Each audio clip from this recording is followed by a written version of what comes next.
നമസ്കാരം. ക്ഷേത്രങ്ങൾ പരിപാലിക്കേണ്ടത് കമ്മ്യൂണിസ്റ്റുകാർ ഉൾപ്പെടുന്ന വിശ്വാസികളാണ് എന്ന CPM സംസ്ഥാന സെക്രട്ടറിയുടെ ഒരു പരാമർശം എല്ലാവരും കേട്ടതാണ്. ആ പരാമർശത്തിന് ഇപ്പോൾ മറുപടിയുമായിട്ട് BJPയുടെ സംസ്ഥാന അധ്യക്ഷൻ K. സുരേന്ദ്രൻ വന്നു. തെരഞ്ഞെടുപ്പിന് ശേഷം ബോധമുദിച്ചത് നന്നായി എന്നും ക്ഷേത്രങ്ങൾ ഭരിക്കാൻ അയക്കുന്ന ദേവസ്വം മന്ത്രിയെയും ചെയർമാനെയും മെമ്പർമാരെയും ജീവനക്കാരെയും എല്ലാം വിശ്വാസികളാക്കുകയാണ് CPM ആദ്യം ചെയ്യേണ്ടതെന്ന് കൂടിയാണ് ഇപ്പോൾ സുരേന്ദ്രൻ പറയുന്നത്.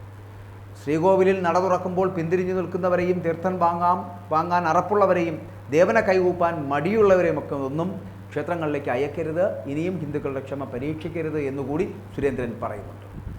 കമ്മ്യൂണിസ്റ്റുകാർ ഉൾപ്പെടുന്ന വിശ്വാസി സമൂഹം ആരാധനാലയങ്ങൾ കൈകാര്യം ചെയ്യുന്ന നിലയിലേക്ക് വരേണ്ടതുണ്ട് എന്നും വിശ്വാസത്തിൻ്റെ പേരിൽ RSSകാരല്ല ക്ഷേത്രം സംരക്ഷിക്കേണ്ടത് എന്നും RSS വിശ്വാസത്തെ മുതലെടുക്കുകയാണ് എന്നുമാണ് അവിടെ കമ്മ്യൂണിസ്റ്റുകാരും അല്ലാത്തവരുമായിട്ടുള്ള വിശ്വാസികളായിട്ടുള്ള സമൂഹം ആരാധനാലയങ്ങളും ക്ഷേത്രങ്ങളും കൈകാര്യം ചെയ്യുന്ന നിലയിലേക്ക് വരേണ്ടതുണ്ട് എന്നും ഇന്നല്ലെങ്കിൽ നാളെ വിശ്വാസികളുടെ കയ്യിൽ ആരാധനാലയങ്ങൾ വരണമെന്നാണ് ഇടതുപക്ഷം ആഗ്രഹിക്കുന്നതുമെന്നൊക്കെ ഗോവിന്ദൻ വലിയ തള്ളിയിരുന്നു കഴിഞ്ഞ ദിവസങ്ങളിലൊക്കെ. അതൊരു വലിയ പരാമർശമായിട്ട് നിലനിൽക്കുന്നുണ്ട്. പക്ഷേ വിശ്വാസികളുടെ വികാരം വ്രണപ്പെടുത്തിയ മണ്ഡലകാലവും മിത്ത് വിവാദവും എല്ലാം തിരഞ്ഞെടുപ്പിൽ തിരിച്ചടിയായി എന്നുള്ള CPMൻ്റെ ഒരു വിലയിരുത്തൽ ഉണ്ടായിരിക്കുന്നു.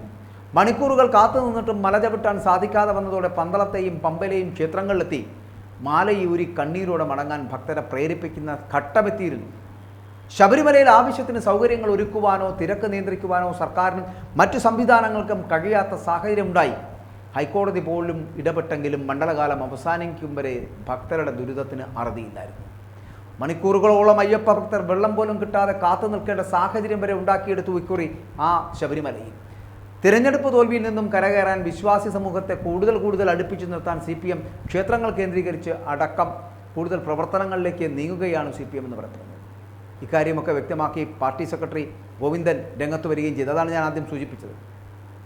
ക്ഷേത്രങ്ങൾ കേന്ദ്രീകരിച്ച് RSSും BJPയും വളരുന്നത് തടയാനുള്ള ഒരു ശ്രമം ഈ CPM സെക്രട്ടറിയുടെ വാക്കുകളുണ്ട് എന്ന് വേണമെങ്കിൽ പറയാം.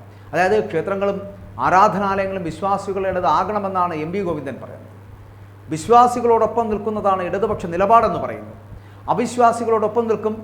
വർഗീയവാദിക്ക് വിശ്വാസമില്ല, വിശ്വാസ വർഗീയവാദിയുമല്ല, വിശ്വാസത്തെ വർഗീയവാദി ഉപകരണമാക്കുന്നു. എല്ലാ ആരാധനാലയങ്ങളും വിശ്വാസികൾ കൈകാര്യം ചെയ്യണമെന്നാണ് RSS അല്ല കൈകാര്യം ചെയ്യേണ്ടത് എന്നുകൂടി ഗോവിന്ദൻ ചൂണ്ടിക്കാണിക്കുന്നുണ്ട്. മാറ്റം മനസ്സിലാക്കുക. കമ്മ്യൂണിസ്റ്റുകാർ ഉൾപ്പെടെ വിശ്വാസികളായ സമൂഹം ആരാധനാലയങ്ങൾ കൈകാര്യം ചെയ്യട്ടെ എന്ന് MV ഗോവിന്ദൻ അഭിപ്രായപ്പെടുന്നു. അങ്ങനെ ചില അഭിപ്രായങ്ങൾ കൂടി പുള്ളിക്കൊണ്ട്. വിശ്വാസികൾ വർഗീയവാദികളല്ല എന്നും ഒരു വിശ്വാസിക്ക് വർഗീയവാദിയാകാൻ സാധിക്കില്ല എന്നും വർഗീയവാദി വിശ്വാസം ഉപയോഗിക്കുന്നത് ആയുധമായിട്ടല്ല എന്നും അതിനാൽ വിശ്വാസികൾ വേണം ആരാധനാലയങ്ങൾ കൈകാര്യം ചെയ്യേണ്ടത് എന്നാണ് അദ്ദേഹത്തിൻ്റെ വാദം.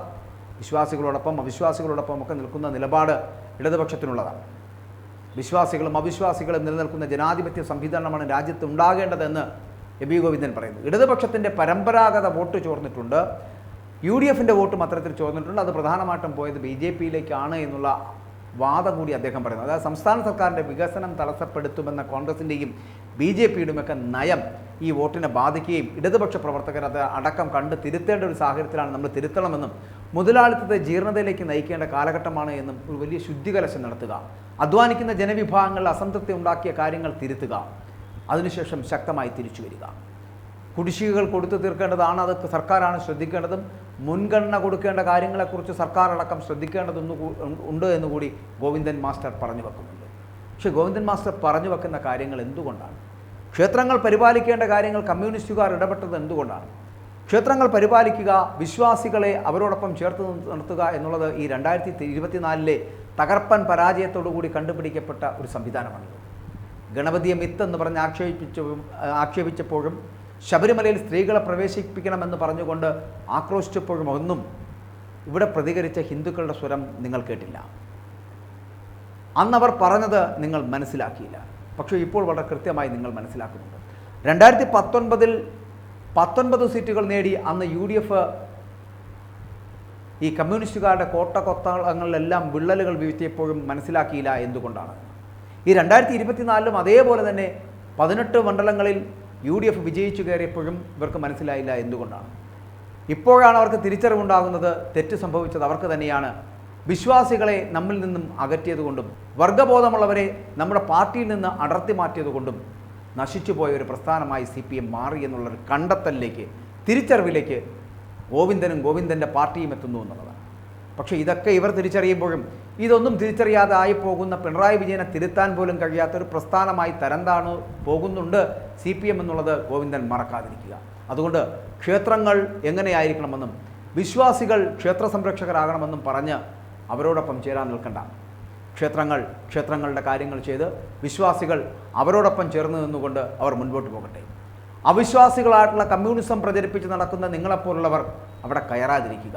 ക്ഷേത്രങ്ങളിലെ വിശ്വാസങ്ങളും ആചാരങ്ങളും ആരാധനകളുമൊക്കെ അതേപടിക്ക് നടക്കട്ടെ. അവിടെ ഗോവിന്ദൻ മണിയടിക്കാൻ വരണ്ട.